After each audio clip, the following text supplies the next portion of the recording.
I continue my exploration of the 36 decans of the Zodiac today with Libra I, the first 10 degrees of Libra. Libra is an air sign ruled by Venus, the goddess of love and beauty and harmony, but also the goddess of justice. We're really going to see this energy play out in this first 10 degrees of the sign.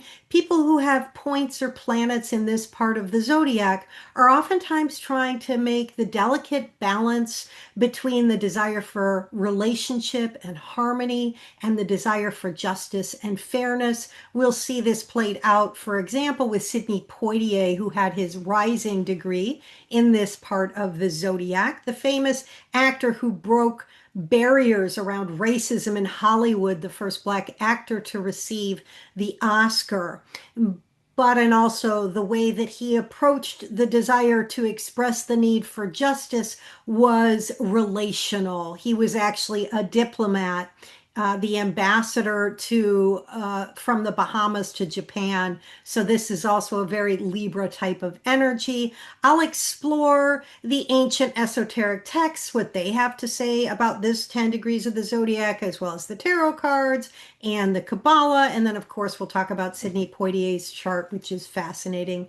There's a lot to talk about. I hope you enjoy the video. If you do, like and subscribe. I'm trying to grow my channel, so I'd really appreciate it. Okay, Libra I. Let me bring up the whiteboard. I've started doing, trying to have some illustration for these talks because it really helps us understand the astrology and the signs, to have some little clues, visual clues. We're all different kinds of learners. So let's start off with the sign of Libra. It's always good to get grounded in the sign before we get into the decan. Libra overall is ruled by Venus, the goddess of love, relationship, harmony, beauty, art, justice, and balance. And then it turns out Venus is also the one of the rulers of this 10 degrees, the decanic ruler under the triplicity system. So Venus does double duty in this part of the zodiac. So harmony, beauty, justice being very important for Libra. Libra, of course, is an air sign. It's the second of the air signs. The first was Gemini, ruled by Mercury. Now we're getting into an air sign, which is about communication, thought, ideas, sharing knowledge, but that has that Venusian quality of wanting to ensure the language is beautiful. This is why we get diplomats oftentimes, and sometimes politicians like um, uh, Bill Clinton, of course, had, I believe, his son in Libra, and Alexandria Ocasio-Cortez as well. Folks like that, because people who tend to speak in a beautiful, balanced, diplomatic way, sometimes people appreciate that politically. And then we have, it's a cardinal sign. This just means, cardinal just means it likes to start things. All the cardinal signs happen when we have this moment of the equinox where we're shifting seasons. And so there's this beginning energy and a desire to initiate action with the cardinal signs. They set things in motion. So then let's look at this part of the zodiac, the decanic rulers. We have Libra I, and of course we talked about Venus being the triplicity ruler, but then we add in the moon. And what is the moon about? It's about our needs. It's about our emotions. It can be that maternal energy. It's the body and memory. It's the unconscious. The images that are in the background may be motivating us that we're not quite sure of. Those emotions, emotions are stored in the body. That's why we get the idea of memory involved when we talk about the moon. And of course, the rhythm and cycles of the universe is related to that lunar energy. So if we look at the ancient texts associated with this part of the zodiac, we see right away that it can be that it brings in, or this first 10 degrees of the zodiac brings in ideas around justice and fairness. And maybe I should go back a little bit and just talk about the decanic rulers, right? We have an air sign that's about communication that has Venus, the goddess of love, but also the moon, that memory, the emotions, where there may have been some situation where we were harmed, right? We store that in the body. Oftentimes we can sort of suppress that energy because it's uncomfortable. So there can be a memory of difficulty. We're going to see this in the tarot card that's associated with this part of the zodiac. And so when we understand the reality of the mother or the maternal lunar desire to protect life, and connect that with Venus, the goddess of love and beauty, but also that goddess of justice. Venus, in fact, when she's in her morning star phase, meaning she rises in the morning sky, that was a symbol or a signal to ancient rulers that it was time to go to war. So Venus can have a very yang, energetic, outward moving force that involves justice. So then when we bring in or we see the ancient texts, we see some of this idea of justice and wanting to protect people. So Ibn Ezra says, a man in a shop in the market with scales in his hand, those scales of balance, and he wishes to buy and sell. So this is not, this is more the commercial aspect of Venus because she can have to do with money. But then let's bring in Picatrix, where we get some of that language around fairness. A man holding a lance in his right hand, but in the left, a bird hanging by its feet. And this is a face of justice, truth, good judgments, the completeness of justice of the people and weak person, of doing good for the indigent. So there also we get that sense of wanting to protect people, that nurturing lunar energy. Lastly, we have Agrippa, an angry man in whose hand is a pipe and the form of a man reading in a book. The operation of this is in justifying and helping the miserable and weak against the powerful and wicked. So that idea, of course, we have the idea of protection from the moon, but then we also have the idea of reading in a book. Once we get to the air signs, we're talking about ideas, spirit engaging in life and wanting us to bring new ideas into the world. And this we're going to see as well when we get to the numerology, the Hokmah, which is the Sephirah associated with this part of the zodiac, brings wisdom into the world, and we're going to see that. So we're bringing in some new ideas here, along with the lunar justice and um, the Venusian, or excuse me, the lunar desire to protect or nurture, and the Venusian desire for balance and justice. So now we get into the tarot cards, and they're really interesting. They have complementary ideas. The card on the left is, of course, the Rider-Waite Two of Swords, and the card on the right is the Thoth deck Two of Swords, which calls this card peace. But it's interesting, peace with swords, right? So we see peace and justice connected. So in the card on the left, first of all, we see the moon there in the background, indicating in part that the moon is the ruler of this decan under the Chaldean order, because the people who wrote, or excuse me, who established this Rider-Waite deck we're bringing in the astrology at the same time. That's part of the purpose of the tarot cards, is to bring in symbology associated or correspondences with tarot and astrology and other esoteric methods like the Kabbalah. Right? So we see it's nighttime. We see that figure there could be seen as the Roman goddess of justice. And she has two swords over her heart chakra, you could say. And those are heavy when you think about it. If you think about the idea of holding swords like this, there's a desire to contain the energy. We see in the background the water, which is disturbed. That can represent the unconscious, right? Ideas wanting to come forth around the need for some sort of justice and protection, maybe out of one's memories. But then also a turning inward. We see there's a protection, and just the very nature of the card, you can see a reflective meditative quality to the card. She's standing or sitting in a position that reminds one of meditation.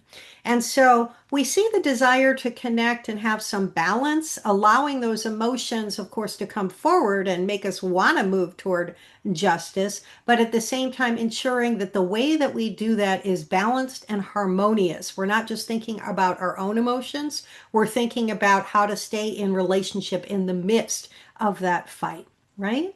And then on the right, we see the symbol. One of the things I thought was interesting about this card is we have a five petaled rose, blue rose in the middle. Of course, blue can be the color that has to do with reflection, intellect. Air can be about intellect and reflection. And the number five is associated with Venus. Of course, flowers are associated with Venus, and there's rays emanating, white rays emanating from that. And there's just the pattern has this equilibrium about it, but also wanting to bring perhaps the creative into the expression of attempting to find peace at the same time you are in a somewhat troubled waters or bringing forth new ideas around what's needed in the world as far as justice. And I say bringing in the creative because the number five, of course, we have the five petals here, is a number that's associated with creativity. Uh, when you have an angle in a chart that's 1/5 of 360 degrees, that's a creative energy in the chart. People with angles like this tend to have creative energy as part of their life, bringing new ideas in. So then we move from the tarot cards to the Kabbalah, to the Tree of Life. And here we see the Tree of Life here. Spirit enters through Keter, through the unknown, through the ineffable, and goes to Hokmah, which is the number two, which is associated with the tarot card, the Two of Swords. And so that's what we'll be talking about. But in general, the Tree of Life is a mystical diagram that represents the descent of this divine inspiration into the world. The lightning flash traces the flow of creative energy from source divine into the world all the way down to Malkuth, where it enters and is manifested in the real world. We talked about Malkuth with the last decan of Zodiac, which was the Ten of Pentacles. And so this is just the Tree of Life can be a symbol that allows us to understand how we bring divine ideas down into the world. So when we get to the the second Sephira, Chokmah, it comes from Keter, which is the realm of sort of this divine pure essence, the ultimate source, the ground of being, and this infinite potential of creation that has not yet moved into duality, right? But then when we get into Chokmah, we're at the realm of divine wisdom, the first point of manifestation. It's that spark of creative energy. It's an active, dynamic force that emerges from that infinite stillness. And it represents the flow of inspiration and the primal energy of creation. So we see this in a couple of ways with Libra 1. First, we talked about it's a cardinal sign. It likes to start things. We see that energy of the spark in the Chokmah. And then also the idea of wisdom and intellect coming in, as I talked about before, as we were talking about the blue petaled rose, that there's something, and also the fact that it's an air sign. So when we move from Keter to Chokmah, it involves a transition from that initial unity and unmanifested potential of the divine essence into the first expression of creation as this pure expansive force. And the movement from sort of the abstract, formless divine will into the spark of inspiration. This is where creation begins to flow outward and the first polarity of existence is initiated. So in Libra, we're at the beginning of some new thought, right? And we can think about that as we contemplate the energy of of this sign. So if we take all of what I said and try and put it together and use the example of Sidney Poitier, this an amazing actor, director, and activist. Before I start talking about his biography, if you just get the big picture, if you've seen his films, for example, In the Heat of the Night and Guess Who's Coming to Dinner, these were at the time they were released, quite edgy films. This was in the 60s, I believe the 60s. There's a chance it was the 50s, but I'm pretty sure it's the 60s. Anyway, this moment of great racial tension in the country, in the middle of the Civil Rights Act, it was passed, I believe, in 1963 or 1964. And people were really beginning to discuss questions of race relations. Martin Luther King had begun his work in 1954. That's when Brown versus Board of Education was passed. The marches were happening. And in the midst of this, two movies came out that were entertaining and beautiful and gracious at the same time as they troubled the waters. And they raised these big questions about justice and the meaning of justice and fairness. And boy, Libra One wants things to be fair in the world. And at the same time, they want to express that desire for fairness in a way that it can be received by the other, right? Libra is the sign of you and I, we. So if Aries is all about me and I exist, Libra is I want to exist in relationship to you. And we can see this expressed in Guess Who's Coming to Dinner, where a young white woman brings a black man, Sidney Poitier, home to meet her parents, who are quite liberal. I believe they're Upper East Side New York, like to think of themselves as progressive, and it troubles the waters. That Two of Swords card where the water is troubled in the background. And Sidney Poitier, in acting in these films, also in The Heat of the Night, which was about a white cop working with a black police officer. I believe I saw it many, many years ago. But it was an entertaining film. It drew you in because the investigation into the crime was interesting, but at the same time, it brought race relations to the forefront, right? So it brought people into the theater to watch the story, the detective story, but it also, what's the word I'm looking for? It challenged people. It was subversive. It had a subversive quality, bringing in the diplomacy, the beauty of the film, and the beauty of the ideas, and the fairness about being a human being and what is it to be a black person who doesn't have the same rights as the white person in the film. So beautiful example here with Sidney Poitier. He won Best Actor. He was the first actor to receive that for Lilies of the Field in 1963. I've not seen that film, but now I'm going to go watch it. So he shattered racial barriers, right? And what's also interesting, if you're thinking about Libra, I think I might have mentioned at the beginning, Sidney Poitier was the ambassador to Japan from the Bahamas. He was born in the Bahamas. So you've got that whole energy as well. Anyway, I think this is just an amazing example. One last thing I did want to mention, because I always like to look at the charts that we're looking at so that you get just a bigger picture of how astrology works, is Sidney Poitier was his rising degree was at 8 degrees of Libra, and so since he was a Libra rising, Venus ruled his chart.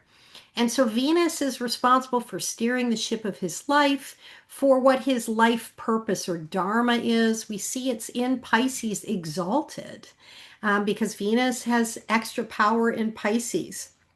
So he had a very powerful Venus, although it was in the sixth house, a house that can have to do with service and powerlessness, coming to know what it means to lack power, which he certainly did as a black man, a black actor trying to find work, that he was able to find work and able to find amazing roles that shook up consciousness is pretty impressive. But he did have a very powerful Venus that was also helped out by a very powerful Jupiter, because Jupiter rules Pisces and is in its own sign. It has extra authority. So we see all this energy in the sixth house.